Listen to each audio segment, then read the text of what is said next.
Hello, my name is Nora Alzibdeh. Also call me Butters, but Nora works. Um, yeah, yes, I think I would know who I am.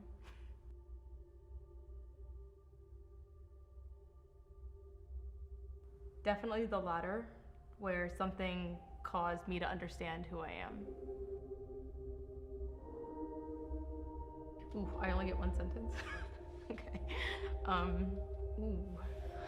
I think in one sentence, I would say I'm a hardworking, passionate person that will do what she can to make sure the people around her are happy and to make sure that my family's happy as well.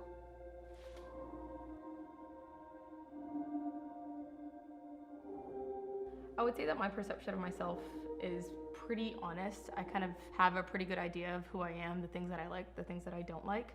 What are things that I'm most likely in denial about? Probably my height, because I don't believe that I'm this short, but I have to accept the fact that I'm not short. People can change to a certain point in their life. I think when it gets to the point where you've already transformed to the kind of person that you want to be in regards to meeting people or transforming to the person that you are, I think that at that point, the change that a person will kind of go about won't be as significant as it would be growing up and developing or becoming the person that you want to be. The one thing that I would change about myself is constantly having to overthink about what everyone else is going to see or what everyone's going to interpret my actions or how my actions is going to affect them. Just because, at least in this world, you can only do that so much before it becomes draining and you won't be able to focus on yourself anymore.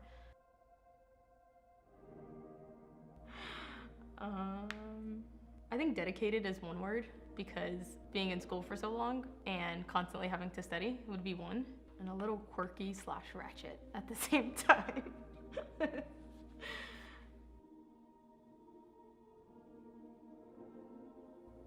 kind of hard because I feel like I'm pretty true to myself. If I'm put in situations that make me uncomfortable, then I won't be in that situation and I'd get myself out of it, just because that's not the kind of situation I like being in the first place.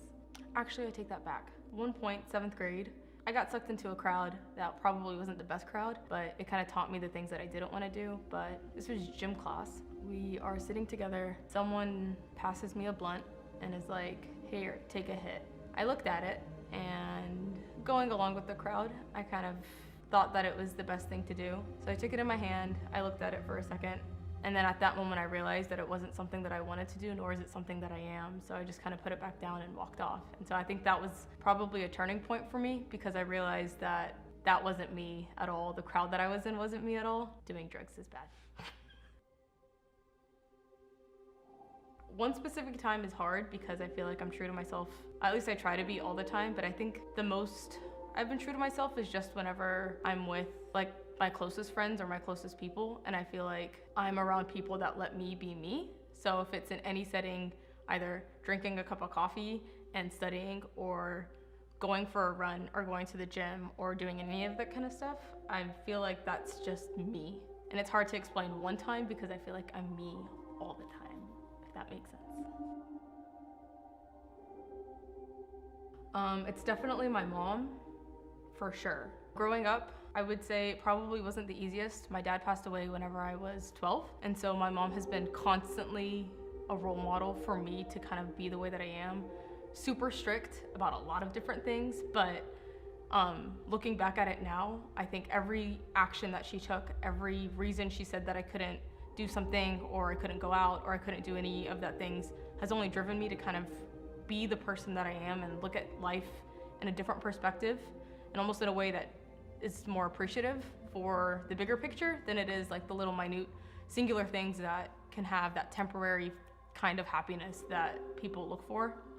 My mom is probably the biggest influence that I've had in my life. She's a boss. My family, by far my family.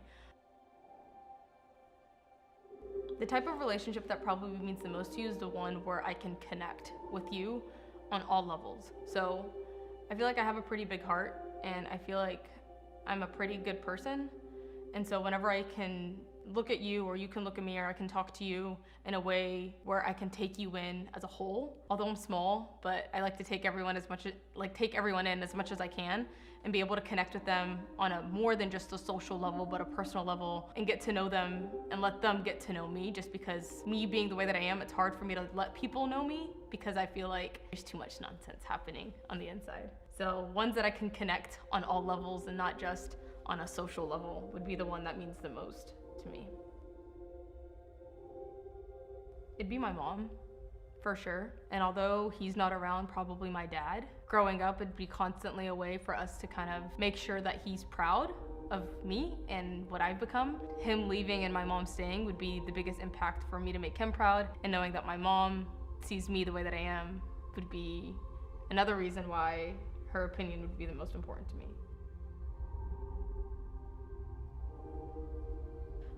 I do, alhamdulillah, and it does, 100%. Because the moment you get sucked in, at least for me, the moment I believe that you get sucked into this world is the moment you kind of lose track of what's important. And ideally, in anything that you set your mind to, if there's a goal that you're trying to accomplish, then you're going to do everything in your power to try to accomplish your goal. So if going to heaven is one of my goals, then I'm going to do everything I can for me to make sure I land a spot there.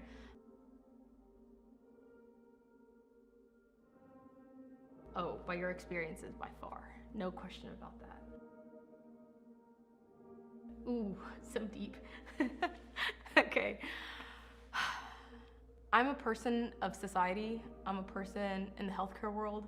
I'm a person that was placed on this earth to do my job as a Muslim, to do my job as a friend, as a daughter, as a soon-to-be pharmacist. I think I am a person that was put on this earth for me to be me, to make my parents proud, to be that person for my siblings. And I've always kind of seen myself as the rock that can keep everything together, or whenever things just go absolutely bananas, I'm the rock that kind of keeps grounded, or at least tries to be, because sometimes I lose that. But the rock that kind of keeps at least my family together, that strength that my dad would instill in me, and be from there. I'm just Butters. I think that's the easiest way to put it. So I think with this one, what makes a person, or what makes us as a whole, would probably be your experiences that you have growing up that kind of transform you to be the way that you are. So growing up with really bad experiences, or good experiences, or just challenging experiences, essentially, would probably make you develop yourself as a person, almost to where you think, or you kind of be the person that you want to be, depending on how life happened.